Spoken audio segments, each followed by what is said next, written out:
This is the same complaint where suspended Congressman Arnie Teves was also named as respondent. The involvement of the unidentified respondents in Degamo's assassination have yet to be disclosed, and as of press time, the complaint has not yet been made public.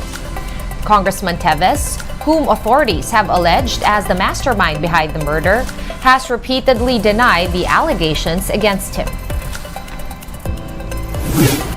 In other news, private schools are warning that they could run out of funds if the government bans the no permit, no exam policy.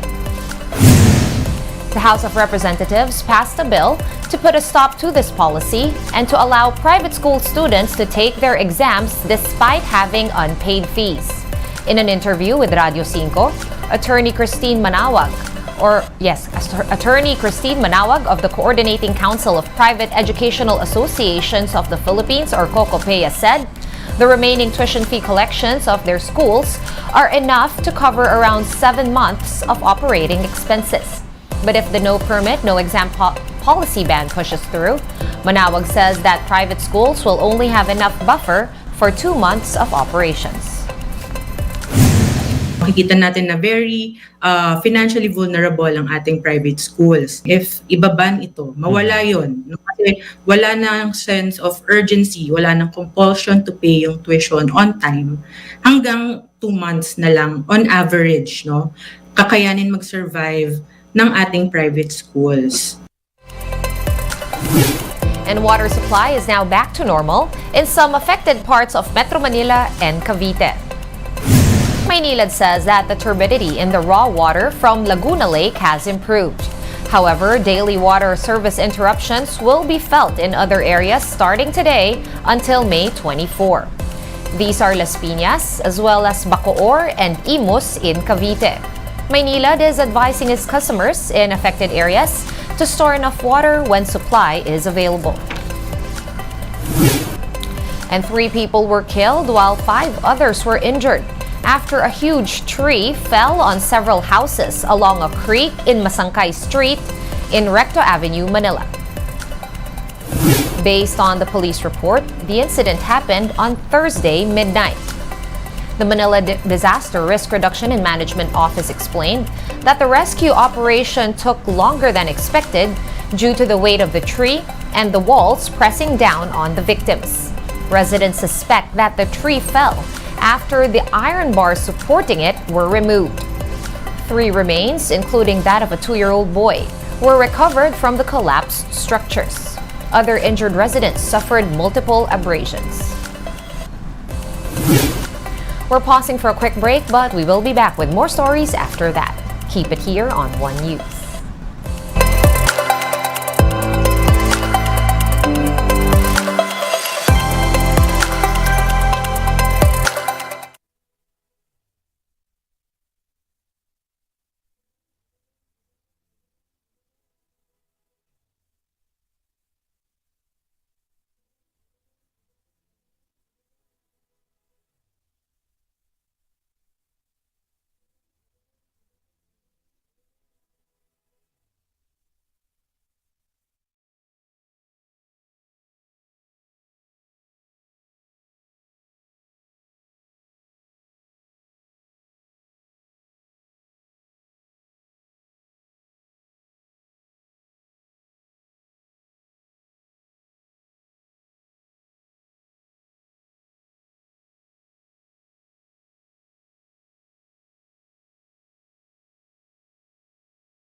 You're back on One News Now. I'm Sean Yao.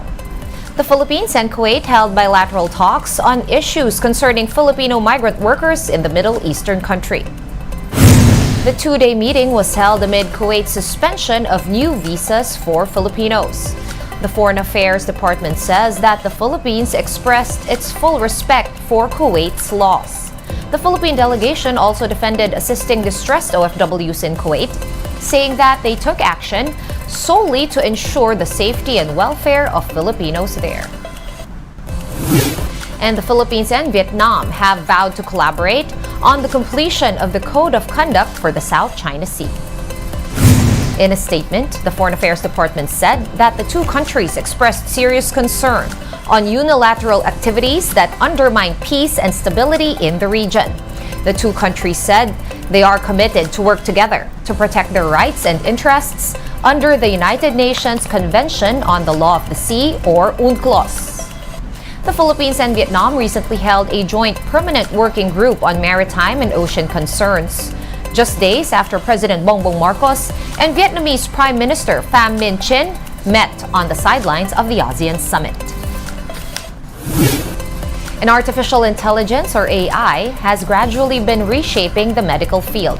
Question is, would you want to see an AI doctor? Many think AI's most important breakthroughs are still decades away.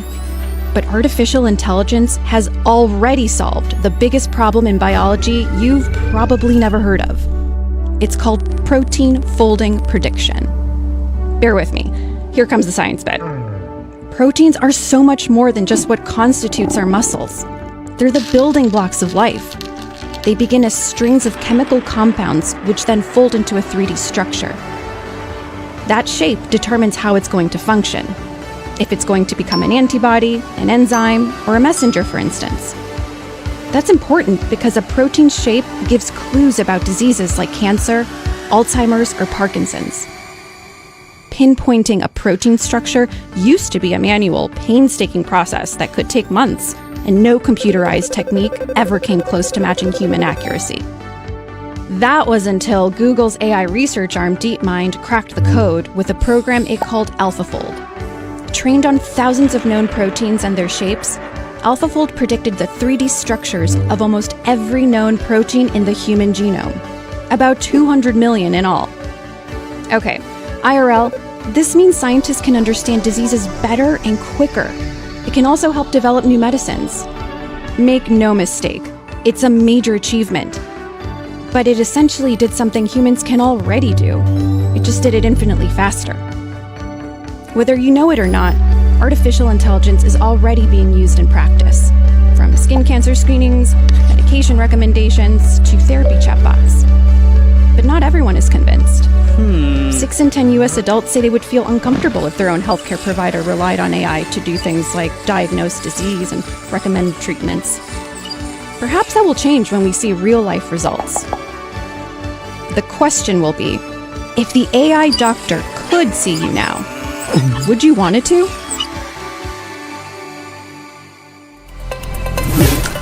One News Now will be back with more stories at 5:30 p.m. I'm Sean Yao. We are One News.